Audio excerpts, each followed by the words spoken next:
সকল নেতাকর্মীকে ঐক্যবদ্ধ হয়ে কাজ করতে হবে, তাহলে দল আরো সুসংগঠিত হবে। ইনশাআল্লাহ তৌহিদ এর হত্যার বিচার খুব শীঘ্রই হবে।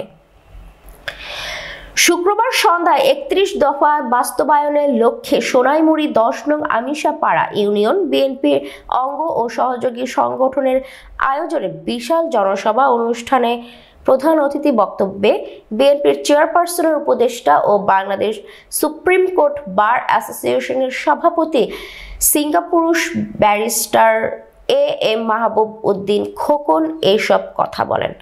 সোনাইমুড়ি উপজেলা বিএনপির যুগ্ম আহ্বায়ক লোকমান হোসেনের সভাপতিত্বে ও উপজেলা বিএনপির সদস্য জহিরুল ইসলাম বাবলু এর পরিচালনায় বিশেষ অতিথি বক্তব্য রাখেন সোনাইমুড়ি উপজেলা বিএনপির আহ্বায়ক আনোয়ারুল হক কামাল, জেলা বিএনপির সাংগঠনিক সম্পাদক দিদার হোসেন, সোনাইমুড়ি পৌরসভা বিএনপির সদস্য সচিব সৈয়দ ফজলে রাব্বি মাহবুব, চট্টগ্রাম মহানগর বিএনপির সাবেক সদস্য ইঞ্জিনিয়ার মেজবা উদ্দিন রাজু, খলিলুর রহমান উচ্চ বিদ্যালয়ের সাবেক প্রধান শিক্ষক মাস্টার নুরুল ইসলাম, নোয়াখালী জেলা স্বেচ্ছাসেবক দলের সিনিয়র সহসভাপতি জাহাঙ্গীর আলম, সোনাইমুড়ি উপজেলা বিএনপির যুগ্ম আহ্বায়ক আব্দুল গনি পাটোয়ারি মামুন, সদস্য অধ্যাপক আব্দুল্লাহ আল মামুন, সদস্য নূর হোসেন লিটন, ইতালি বিএনপির সাংগঠনিক সম্পাদক আব্দুল মান্নান হীরা, ফ্রান্স প্রবাসী ফারুক হোসেন, উপজেলা কৃষক দলের সদস্য সচিব আব্দুল মান্নান,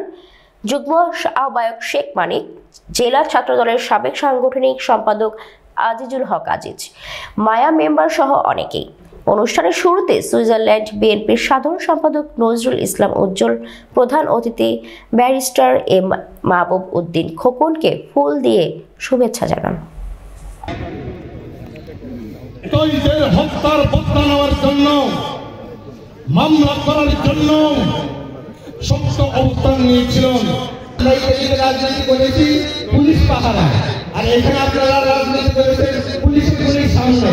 ধন্যবাদ জানাচ্ছি বিএনপির পক্ষ থেকে আপনারা যে ত্যাগ করেছেন।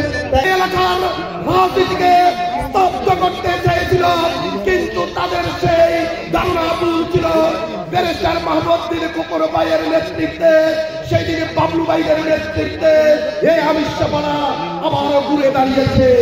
আগামী দিনে জাতীয় সংসদ নির্বাচন পর্যন্ত ভোট কেন্দ্র পাহারা দিয়ে জননেতা জনাব ব্যারিস্টার মাহবুবউদ্দিন খোকন ভাইকে ধানের শীতে ভোট দিয়ে জয়যুক্ত করার উদাত্ত আহ্বান জানিয়ে আমি আমার বক্তব্য শেষ করছি। আল্লাহ হাফেজ, বাংলাদেশ জিন্দাবাদ। মোহন ভাই বলে গেছেন আমাদের নির্বাচনের খুব কাছাকাছি নির্বাচনের ভোটের কথা বলে গেছেন। তো আমরা আসলে ভবিষ্যতে সংসদের দিকে যাচ্ছি, সরকার রিফর্ম করবো, তার আগ পর্যন্ত আমাদেরকে সহনশীল আচরণ করতে হবে।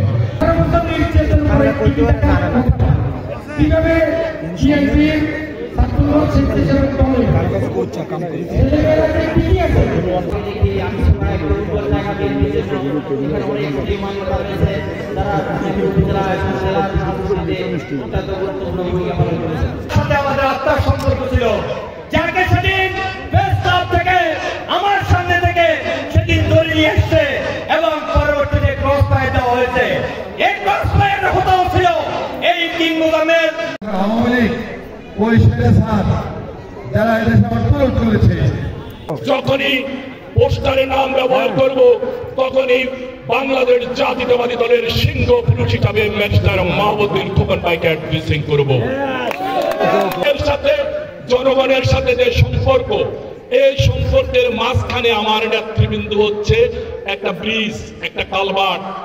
খোকন ভাই এই কালভার্টকে ভেঙে দিয়ে যেমনি করে নদী পার হওয়া যায় না, এই কালভার্টকে ভেঙে দিয়ে যেমনি করে খাল পার হওয়া যায় না, এই কালভার্টকে ভেঙে দিয়ে জনগণের কাছে যাওয়া যাবে না খোকন ভাই। সুতরাং এই জনগণ 18 বছর আপনার জন্য কষ্ট করেছে। তুই যে ভালো মানুষ ছিল, ভালো নেতা ছিল, আমি সেটা হাজার হাজার নেতা কর্মী সাক্ষী দিবি কি ওখানে মধ্যে। এবং ইনশাল্লাহ মামলা করলে তাদের শাস্তি নিশ্চিত ইনশাল্লাহ হবেই হবে। আজকে সব নেতা এক স্টেজে আসছে, একই বক্তব্য দিচ্ছে, ভালো লাগছে না সবাই? কর্মীরা কি চায়? সমর্থক কি চায়? সমগ্রতা, ঐক্য চায়, ঐক্য চায়।